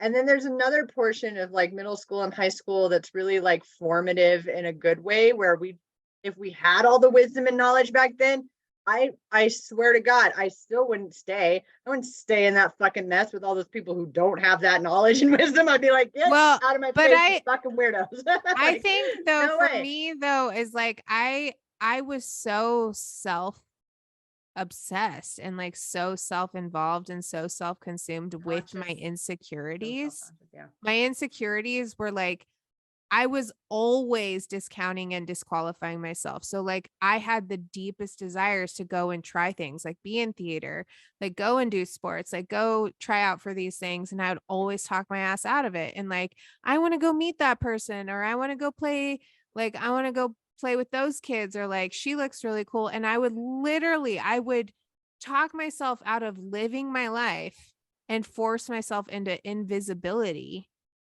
And like, Jesus, Lord have mercy. And like knowing like, and now knowing myself, I'm like, I'm smart. Like I'm creative. Like I can like talk, like I could have done so much shit if I wasn't so fucking self-obsessed and so damn insecure. Yeah. Like I wish I would have given myself a fucking shot, because I could have done anything in high school. It's sad. I feel like everybody will agree with you. I feel like that is such a normal stage of development for everybody, that 95 to 99% of people looking back right now on middle school and high school are like, yeah, me too, girl. like if I knew what I knew now, I would have done this, I would have done that. But the reality is that's not how human development goes. And it's just, by the time we do have the wisdom and knowledge, that's when we have to, the nice thing and the difference between being kind of self-obsessed now, obsessed with what we look like, obsessed, and the difference between that and like toxic, narcissistic fucking people who are self-obsessed and self-absorbed and need constant like external validation. The difference is that we actually have the wisdom and self-awareness now to do something differently or heal some of that stuff, where those people ended up going through these really backwards ass stages of human development and turned into total monsters. So I don't want to go back and risk going in the wrong direction. I was traumatized in middle school. I thought high school was horrible. I spent half of it in juvie or in mental health centers. It was a horrible, traumatic experience. I would never repeat it. But if I had to, I would do it exactly the same way, like without the wisdom and knowledge I have now, because that for me made me this person today, where I don't really regret all of the decisions that I made, even the shitty ones back then. I don't really regret all of the like mistakes and people that I ran into, because honest to God, I wouldn't know the two of you. I don't want to risk losing the shit that I've gained from the shit that I experienced to go back and repeat that fucking bullshit. I just, with knowledge and I appreciate that. My thing is, I wish that I had the self-confidence that I portrayed that I had. Because I fucking portrayed self-confidence big time. I mean, some of the things that I did, I really loved, and I could have gone farther had I had actual self-confidence, if that makes sense. Well, but would you say that's duality though? Because if you truly didn't possess that confidence, would you have done those things in the first place? No, but here's the thing. What I mean by the self-confidence that I portrayed, like going out there and trying out for cheerleader. But damn, Jody, I would have never done that. I wanted to do cheerleading, but I never did. So for me, I'm like, there has to be a space of you that is fucking hella confident, because yes, but where it's not, this is where it's not. I knew what held me back from being confident in everything that I do is I don't look okay. I'm fair. too fat. I'm fair. too, my upper arms, my upper thighs. Me too. That is what, so my confidence goes to here, where if I wasn't so fucking self-conscious of my appearance, like when I went and tried out, I knew I wasn't going to, because of my weight and my body. Now, God, whether that's it was so real infuriating or rational or not, that's how I felt. So it's like, if you're walking up on this platform thinking my weight is fucking in ink, you know, right. We wish we had the self-confidence back then, Jody, but we don't even fucking have it now. So for us to say, I wish I had all the knowledge and wisdom that I have now to go back and fucking redo that with the self-confidence, we don't even fucking have it now. I'm not gonna go back to fucking high school and actually stay in theater, because I already know the competitiveness of that fucking shit, and that it will break me down again. And it took me too long to heal from that shit, and I'm not going back. Like, I still don't believe you two that you would go back with who you are and what you know now and do it again and think that it would be different, because the reality is we don't have the self-confidence still to go back and do those things. And that's what makes us different than really fucking awful toxic people. Like I was saying, is that we now as adults have the ability though to heal that and still make the best out of our lives going forward. Whereas some fucking people will always be toxic and toxic, terrible to themselves, shame driven, narcissistic human beings will always be that. And the lack of self-confidence and shame that we had growing up is a different kind of shame, right? It's a different kind of self-loathing, but we can change that as adults now, because we do have a little bit of knowledge and wisdom. But I don't buy that we have the self-confidence to go back and do that bullshit over again. I still don't buy it. Maybe that's me being controversial, because red wine don't matter. But like, I'm just saying, red wine matters too. It I does wish I matter. could go back with what I know now. It's like, all no, you wouldn't. wines fucking matter. I wouldn't fucking do it. No fucking way am I going back to that shithole. no fucking way. It was torture, it was trauma, and I'm not doing it again. Not even with the wisdom and knowledge, because I still don't have the self-confidence to go through that fucking shit ever again. No way. I have like, I've been working really hard to have enough self-confidence to even do a podcast or be a therapist or be who I am in the world in general is hard enough for me to go back to a place where people are fucking awful to one another, not to mention are shooting each other's shit up now. Yeah. Like, oh man, like I no fucking way would I do it in this day and age. But even if talking it was about before that. social media and stuff, the thing is That's high that, school too. you know, how is Feels that like it for sure. but For how is sure. that affecting like the self-confidence of people now? Because now there's social media. And again, when I was bullied in 7th grade, it was right at my school. That's it. That's all. You know, and then because I live close to the school, whatever, you go to school with people around your neighborhood, like went to McDonald's and there was a girl there that I knew, whatever. But now it's all over the place and people are not afraid to say whatever the fuck they want to say. Yeah, So- I can't imagine going to school now. No I can't way. imagine what high school is gonna be like for my daughter when she's in high school. Fuck. It's in like Whole different 7, world. 8 years, 10 years. She's 8 right now. Like, oh my God, we had it so good, ladies. Like truly, as fucked up as it was, we had it so good because we didn't have social media. The Yeah. internet was all pixelated and it was just Pac-Man and like Oregon Trail. Oregon And, Trail. Like that's Listen, what it Terry. fucking was. And I didn't even get that shit. And Facebook, I think Facebook came out when I was a senior in high school. And like, Oh, that was way after I graduated.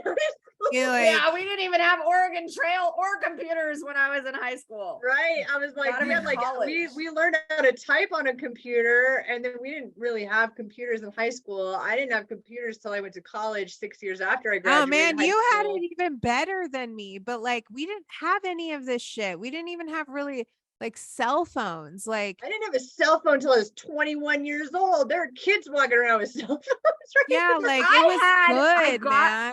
I got my own phone at 13 I was because we were 15. allowed to get a phone at 13. And I remember my phone would ring when I was in a fight with a friend. My phone would ring and you pick it up and there's no one on the other end, or they hang up really quick. And it's like, you know, it's your friend, you know, but that's how you guys would create. We had calls. pagers, like we were all drug dealers. We all had pagers in high school. We Oh, didn't have- God.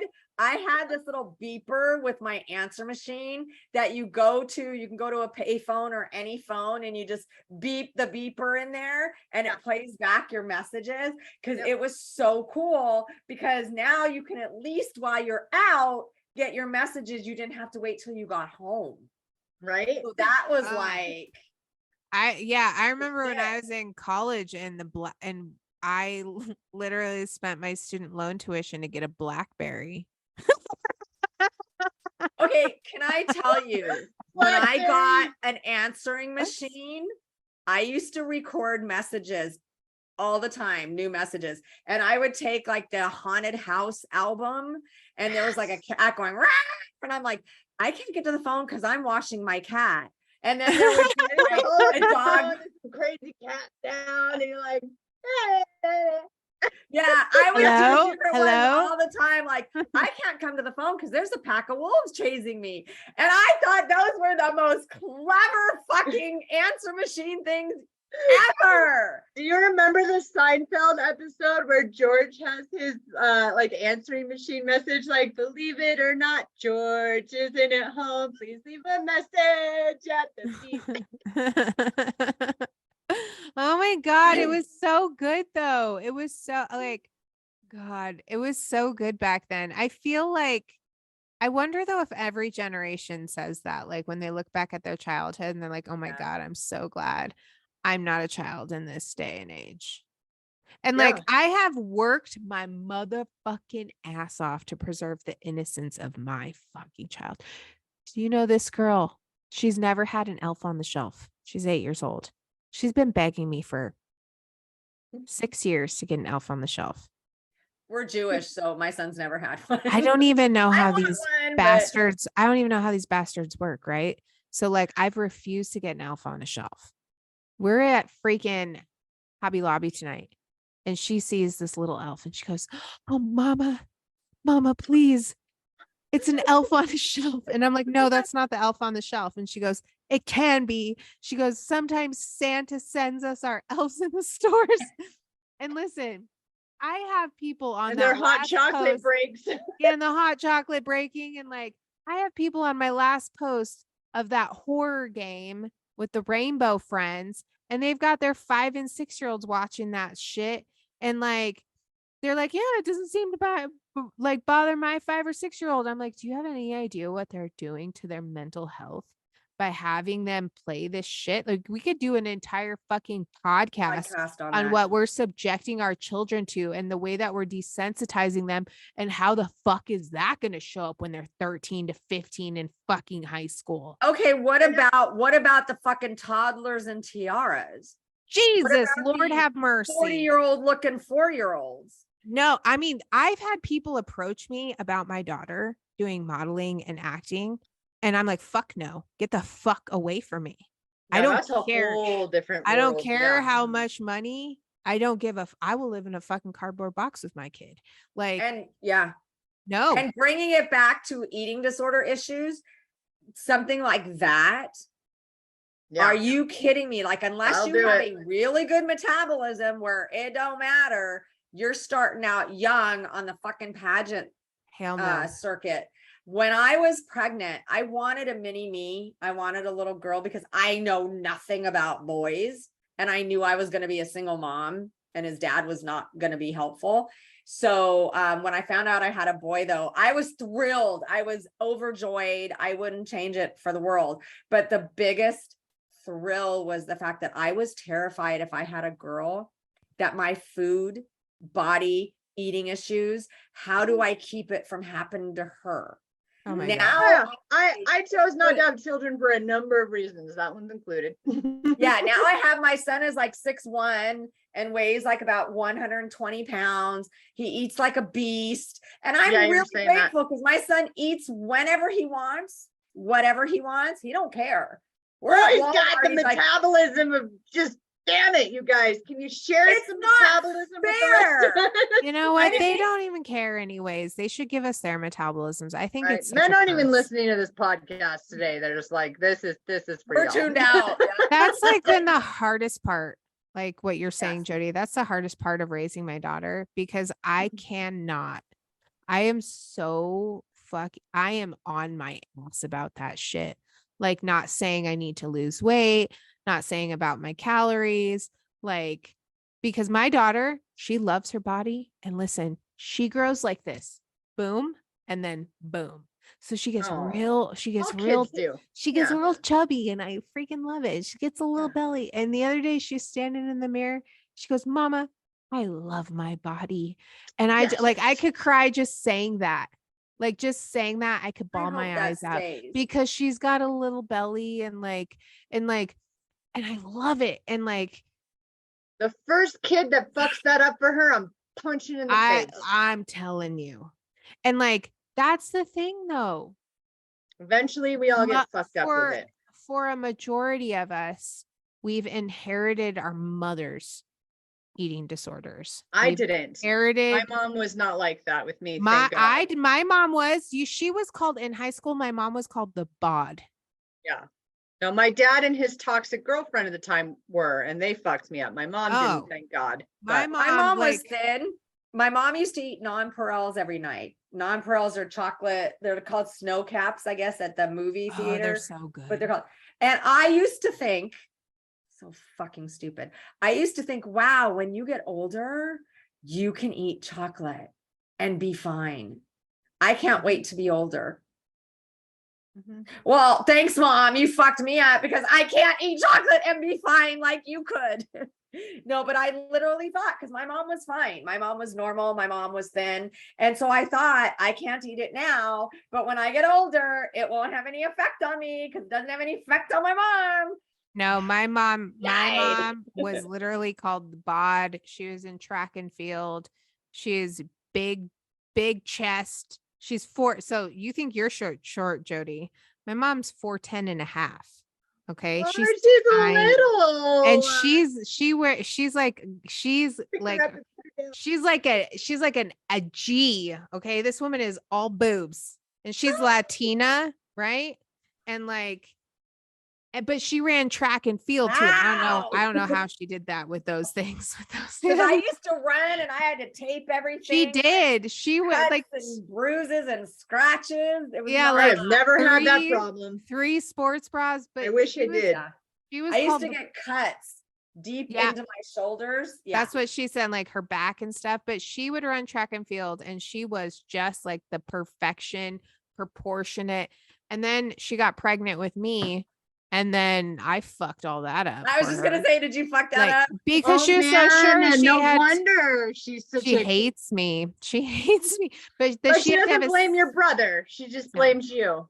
But that's the thing is like, and my mom, I spent my entire childhood watching my mom try and lose weight and talking about Oh. food and how much she Yeah. hated her body and her stomach. And like, That'll do it. she would never like, she'd never walk around like naked when I was like 2, 3, like she wouldn't like love her body. She just was always hiding herself and covering herself up and like talking about how she had to lose weight. So I was like, oh my God.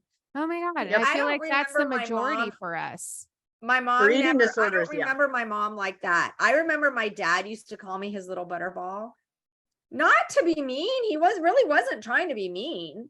He would call me his little butterball. And I look back and I think, oh, Dad, I don't think you realize that scarred me. I don't even think I realized that scarred me until I got into middle school. And then once I hit puberty and it was all about weight, and that's when I stopped eating. They used to make these things called, I want to say they were called figurines. They were these weight loss wafers. And I would eat like one throughout the day. I'd keep them in my room. And then I bought my own food. I'd buy cottage cheese and yogurt because those were supposedly the things that you lost weight. And I would buy macadamia nuts because I lived in Hawaii for a little bit and I would go back and forth. And I would eat one a day. And I didn't even tell my parents about it. And I don't think anybody really ever knew until I moved out and I met my husband and I told him. And I also don't think anybody really, again, I don't think people believed me because I was always kind of average, normal, whatever, I guess. And then I lost when my husband died. Well, he and I would work out. I don't even want to say what size I wear because then people would be like, you're stupid, but it doesn't matter what size I wear or wore. But so my husband and I would work out together and everything. And, I was decent weight. I was thin, but when he died, I just lost spirit. I lost everything. I lost a lot of weight and people were calling me a bobblehead because I was so thin. And then my head was brown. And then after I had my son, I walked all over the hills and we have hills. I live in the foothills. So I would push him in a stroller and we do all our shopping 10 miles every day, whatever. And when he got too big for the stroller, I pulled him in a wagon. So I lost so much weight so fast. And I was literally, people were telling me, like at work, this guy, I remember him saying to me, you look like you could sit and eat bonbons and never gain weight. I'm like, oh, you have no idea. And this one girl, we were talking about weight. And I said, I struggle every day. And she goes, oh, with putting weight on? I'm like, oh my God, no, with keeping weight off. So nobody ever thought. And even now, my friends will be like, you look fine. It's like, I may look fine, but my clothes are tight. My clothes were never tight. And it bothers me. And they're like, but you work out all the time and you don't eat. I'm like, but I'm not okay. I'm not fine. Like, but you look fine. It's like, don't fucking tell me I look fine. And then they'll say, well, maybe it's your thyroid. Maybe it's your thyroid because maybe you work out too much. Maybe you work out too much. Maybe you eat too little. And it's like, just shut up. Listening to you too, I was never diagnosed with an eating disorder, although I've definitely had disordered eating behaviors and things like that throughout my life. But I'm not like, I have a basic training as far as eating disorders as a therapist, but it's not my specialization by any means. Even when I was looking into it, I decided to go into criminal justice and work with very, very, very difficult clients. But I like when I listen to that and my basic knowledge of this, maybe Jody, you can elaborate on this a little bit. Eating disorders to me seem like a family disease. Like to heal from an eating disorder would require, especially for young women, fucking family therapy because of how generational it seems. Not like the eating, like Ashley, it sounds like your mom probably struggled with eating disorder stuff, but there's like a control element in families where it seems like children need to feel like they can gain control by gaining control over the thing that they can control, which is their eating stuff. And so, and that's sort of like my baseline knowledge of eating disorders as a therapist. And then beyond that, like, don't ask me to treat it, but like, Well, you know what? I feel like it's a fucking family, not just a societal issue and Yeah. shitty messages, but a family disorder too. I think it depends because I started out as a weight loss counselor, and that got me into psychology because I'm like, all my clients were losing weight, but I was not selling the product because I was just working with them on weight loss. So I'm like, I need to do this. I need to go and get and get into psychology. I changed my major from pre-med to psychology. But I think, because I know like I said, my family didn't even know. My family, I don't remember my mom ever having food issues or talking about food issues. But I think a lot of it, depending on what the issue is, like anorexia and control, absolutely. But I think nowadays with social media, I think it just takes certain things, like with Naya. I think it would take one person, maybe when she hits puberty, to say, you have a fat belly. They And did do then that to her once. And I went and stood in front of the mirror naked with her and let my belly hang out. And I said, I love my belly. And I showed her my C-section scar. And I could cry about that moment right now because that took everything I had in me to like say like this, it's not about the way your body looks, but it's about what your body has carried you through and like what it does for you. Because one little girl did say that tonight, because before she really got into dance, she was kind of like, little girls, they stand and they push their belly out and they like kind of like look like little, like, they have this little round pot belly. They all do that. They all do that. And one little girl told her that and then told her to stand with her belly against the wall so that she could measure how far it was. This was when she was in fucking preschool. But yeah, and that girl's probably got a mom who has some and that's what I told Naya. And then Naya was, I think, because she's a late birthday. And so I did something, I don't know if you guys will agree with this, but I went and showed her what happens when you're either feel like you're need to starve yourself. And I showed her like women who've starved themselves and what they look like. And then I've showed her women that eat too much and what that does to you. Like I showed her, looked at women that look like people that weighed like 700 pounds. And then I went and showed her kids her age that are basically dying of starvation and what they look like. And like ever since then, Naya's been very much all about like health and the energy I feel. But that's the fucking worst of it is it takes one person saying some fucking stupid to completely destroy everything that you feel about yourself and your body. And that's why I think a lot of anorexia is about control. You'll see anorexics that come from very bad households, maybe fighting, maybe narcissistic parents, maybe borderlines, whatever, because that is about control, starts out about control. But body dysmorphia, and I know with anorexia, body dysmorphia too, but I'm not talking about extreme like you saw in the hospital and stuff. I'm talking about the I don't even know how to phrase it. Common folks like you and me. It looks like in the DS, and like the old DSM, they call it atypical anorexia or bulimia nervosa of low frequency and now- limited duration. Like this, like the more socially acceptable eating Yeah. disorders. But now there's a lot more eating disorders in the DSM. Like now there is actually a purge disorder without binging and stuff like that. I think with society and social media, it doesn't matter your family unit. Yeah. Because I know, like with me, all it took was peers and Yeah. then Doesn't take going into much. the industry to say what's going on. Like even if Or my watching a show or coming across a pro anorexia and even if my website. family was like the most body positive in the world, hearing it out in the world,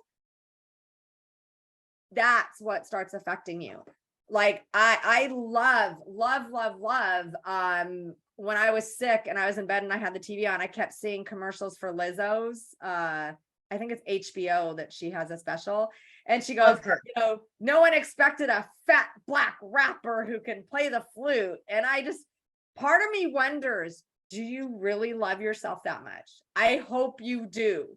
Or are culturally, Black women tend to really fucking love themselves, and I love that about them. I really hope that she is as body positive, because I love that. I love that too, and I want that.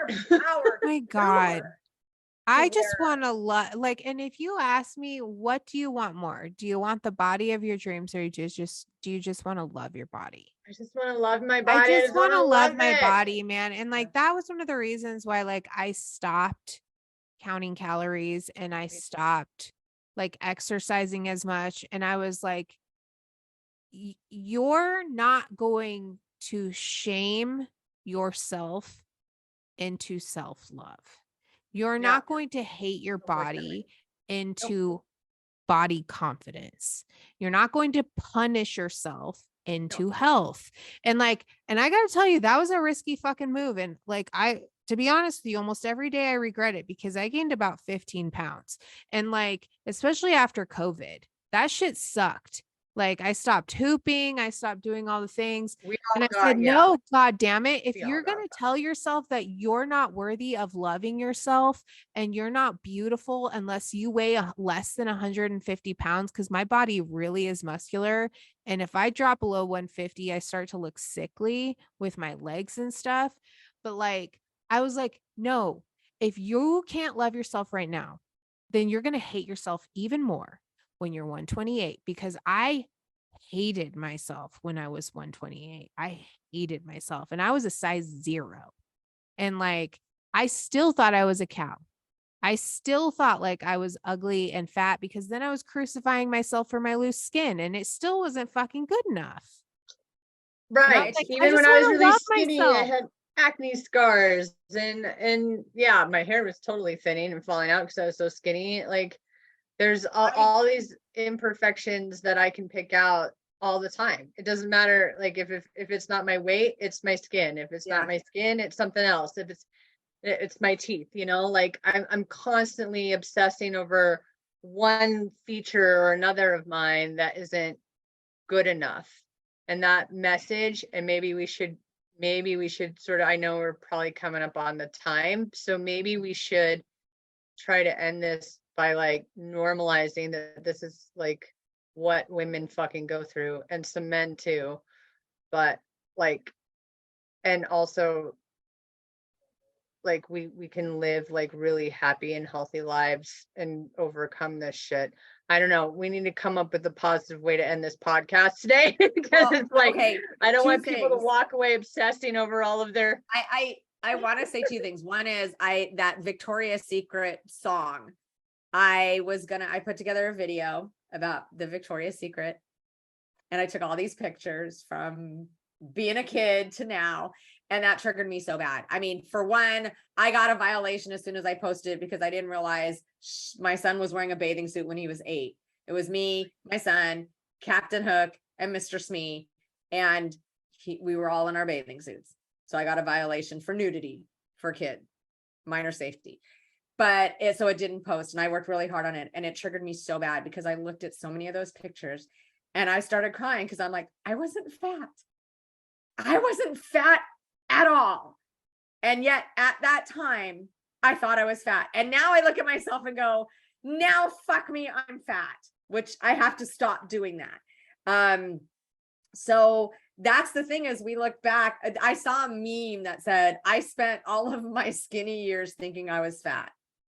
So it is kind of like that, as we do, especially with body dysmorphia, we see ourselves super differently. We will never see ourselves the way that other people see us. Every day, my husband used to say, and my ex used to say, you really like yourself. You're always looking in the mirror. I have this weird habit ever since I was a kid, is I will go in the bathroom every single day, every time I'm in the bathroom, and lift up my shirt and look at what I look like. I can't stop. And my husband used to be like, why the fuck do you do that every time you go in the bathroom? I'm like, because I'm comparing in my head every time. So I still do it. I try not to do it. And I try to tell myself, and this sounds just as morbid, but not, we're all going to die. So if you want to eat that, enjoy it, eat it. Eat it now, because if you don't, you're going to think about it and think about it and think about it. And instead of eating one little piece of candy, you're going to eat the whole fucking box. Whole fucking thing. So just eat the candy, taste it, enjoy it, and then move on. Go brush your teeth and move on. So I am a work in progress. That As we all are. Look at us, all licensed clinicians, still being a little in the Not head. me. That's just Not normal, me. y'all. I'm not licensed. That's right. I told a client Permission to be this fucked up. week- I told my client this past week, because we were talking about weight issues, because he's gay and he has major weight issues. And I said, look, so I disclosed just a little bit. I said, here's the thing. Now you're probably going, oh my God, I need a new clinician. And he's like, no, you'll never get rid of me. But I said, I love this client. But I said, you don't want a clinician who thinks that there is nothing wrong with him. You don't want a clinician that's fucking crazy. Like, you don't want to go to someone where you're going, oh shit. But you also don't want someone who literally thinks that they are perfect and cannot relate to you in any way, shape, or form. Because you want to have someone Right. that gets it. Like, Amen I to don't, that. I don't say, oh, I know what you're going through. I will say, I can totally get it. I can totally understand that you would feel that way. You got to know That's- that most of us got into this profession to figure our own shit out first. First, I still haven't figured my shit out. We're still working on that, but that's part of what motivated us into I this. kind of So got most into it, of so I the don't therapists in have the to figure world my shit get it. out. That's what- Yeah. Yeah, I don't have to figure my shit out. I can figure everybody else's out. And that way I don't have to think about mine. Right. No, I wanted to figure mine out and everyone else's out. I was like, I don't know what the fucking mess is going on in this world. I know I'm a mess. I know everyone else is a mess. I just need to understand it and I'll feel better. That was my way of gaining control of a very chaotic situation. See, my thing is, if everybody else that I deal with is more of a mess than I am, I'm good. Yeah, right. And like everybody is equal to a mess or like more of a mess. Some people are way better off than me and I feel inferior to them as their therapist. I'm like, oh, I'm like you're here. Like, but if you relate to a person, it's good. It'll be good. Anyway. Yeah. We're like getting off track. We need to leave people with a hopeful message. Yes. But I think here's the thing though, is that I think sometimes that I had a conversation with my dad yesterday. Sometimes the most hopeful message that you can give to people is that they're not alone in their struggles. Yes. And that the way that they're living is not, they're not the only one living this way. They're not the only one thinking this way, because sometimes we get stuck in our heads thinking that I'm the only one that struggles with this. And sometimes that's enough hope, is knowing, oh my God, there's a psychologist that struggles with eating and her weight. And then there's a therapist, and then there's this survivor, and like they like she's just gone from 250 to 128 to 150 to 175 to like all these things. And like, that's okay. Like, fuck. Or even just the message of like, the goal is not to be a size 0 or a size 4. The goal is to just love your body. Like, if I don't love my body where it's at right now, like, I'm not going to love my body when it's at where my goal weight is. Like, this is something we all struggle with. And one thing I try really hard, I tell myself when I got COVID in 2020, I did really well with it. Thankfully, lost my sense of taste, smell, whatever. But it wasn't, knock wood, I ended up okay. And so I thank my immune system. And ever since then, I do say, I'm like, my body has been through literally 13 surgeries. I've had 3 back surgeries. I rarely get sick. And when I do, my immune system has been fucking great. So while I may not care for the outside of my body right now, the inside of my body fucking rocks. And that is what is going to keep me going. That is the most important thing, that my immune system and my body, I am healthy. And at least I can have these thoughts because I am healthy, because I'm trying to, again, remain healthy, have a healthy diet, take vitamins, work out for my mental health as well as anything.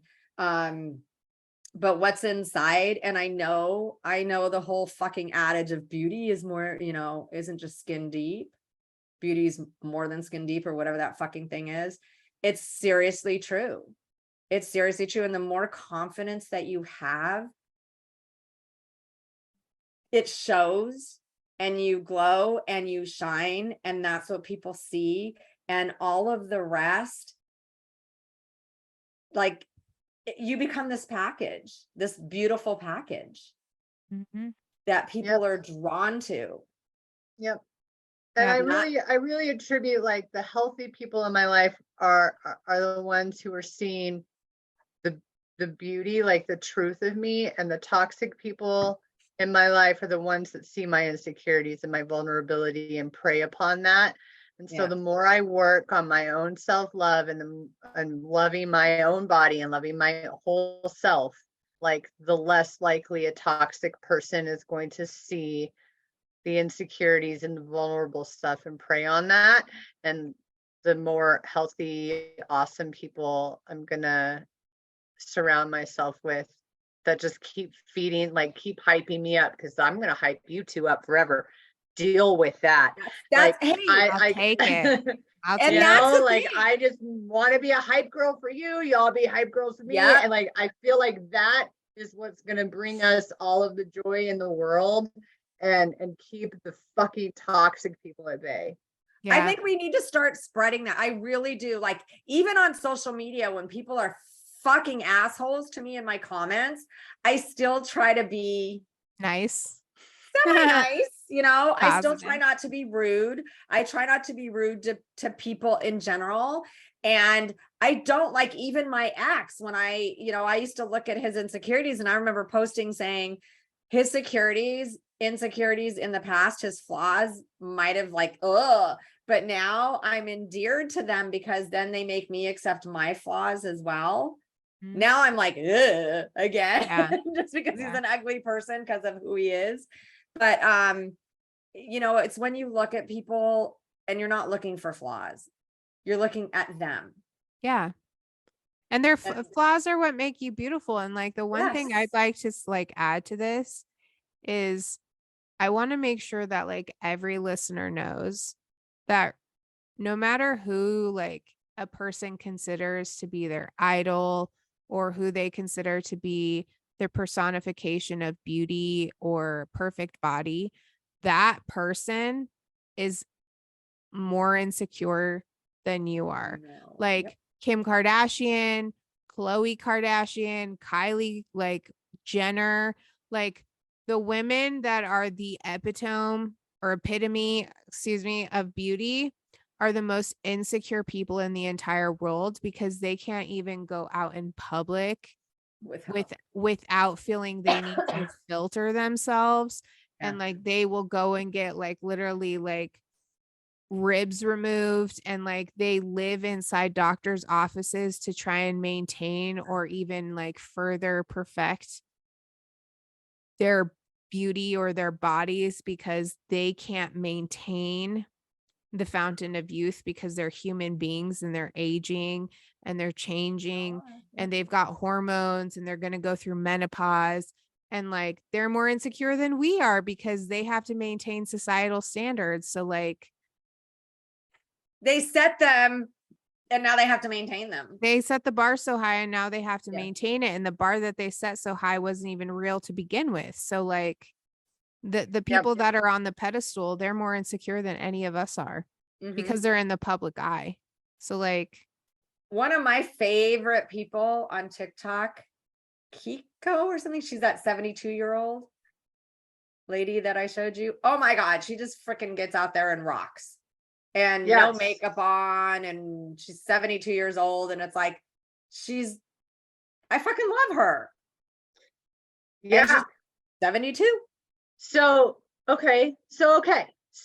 maybe that's how we'll end this. There's a therapy exercise we could do that's like all about your inner self, right? Okay. And like, so everybody can participate that's listening too, but I'll do this with you and Jody, just, so pick the person that you admire the most. It could be a real person, a fake person, a cartoon character. It could be, but just a person that you admire the most.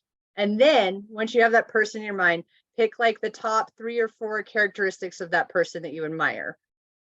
Like, what is it about that person that you really admire? So once you have like 3 or 4 characteristics in mind, then tell me who the person is and what are those characteristics that you admire about them.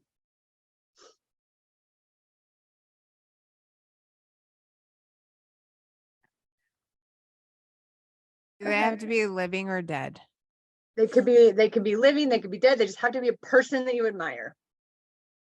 And do they have to be, hold on, excuse me, same sex? No, male, female. They could be a cartoon character, rodent, Speedy Gonzalez, whatever. Like it could be anything. And then just the 3 or 4 characteristics about that person or character that you admire the most. Okay, I'll go first. Okay. Is that because I'm not super religious, but I'm extremely spiritual. So if I said the person I admire the most and strive the most to like be like, I would say Jesus, and I would say love, compassion, humility, and mercy. Okay. Literally, that's it. Hold that thought. Jody, who's the person you want to be like? Honestly, this might sound really weird, but my son, because my son just lives life and loves life and does what he wants and is the sweetest, kindest, nicest, generous, he's just a great kid. Nice. And he don't give a fuck. Like I said to him, you really need to shave your hairs. I'll care. I love him so much. And I'm like, okay, He's we'll just trim your look him. a little bit. So yeah. So the point of this exercise is to reveal your inner self. So Ashley, your inner self actually is love, compassion, humility, and mercy. That is actually you. That is yourself. Jody, you actually do love life. You do whatever the fuck you want, and you are the sweetest, kindest, most generous person. I would totally agree with that about Joe. What about you, I Heather? agree about both of you. I agree with that. That's who you actually are. That is who That makes people me see wanna you. cry. That's how people see you. That is who you actually are. That's the point of that exercise. Oh my God, that's so beautiful. Wait, what about you? I want to know. Yeah, I was just saying now yours. I did this one. I did this a while ago, and I chose Lady Gaga because, and I think the 4 characteristics were that she's her fucking amazing fashion sense, but that she's creative, talented, and just all loving and all accepting. And did I say creative already? Creative, talented, all accepting. And then the fashion sense, obviously, I really appreciate that about her. Just like what about her, the characteristic of her fashion sense is that she does not give a fuck what like people think about what she'll just dress however she would, just wear all this crazy shit and with confidence go out and be like, fuck off, that's me. And those are the things I admire about her. Yeah. Oh my, you know what's so beautiful? And I would agree with that about you too. The most beautiful part about all of that is not one of us said a physical exactly attribute. That's why I decided to do this exercise for people, because I was like, oh, this is a really good moment for a therapy exercise. So what I would love for people to do is, if you guys don't mind, put in the comments who your person is and why. Yep. And just know you just described your true self. You just described who you are and how everyone sees you. Or you can email us at WCWYW. There you go. WCWYW1 at Gmail. If you don't want to put it in the comments, and you can tell us, because I would love to hear, because I love that. That just like gives me chills and goosebumps, and I love it. And it kind of, it's a perfect way to end, to feel really good, because like I said, I love my son and I love everything about him. And to know that he got that probably from me. Absolutely. You know, it's just, it makes me feel so good. So yeah, you actually sat up straighter in your chair. I know I did, didn't I? You're like, yes, you did.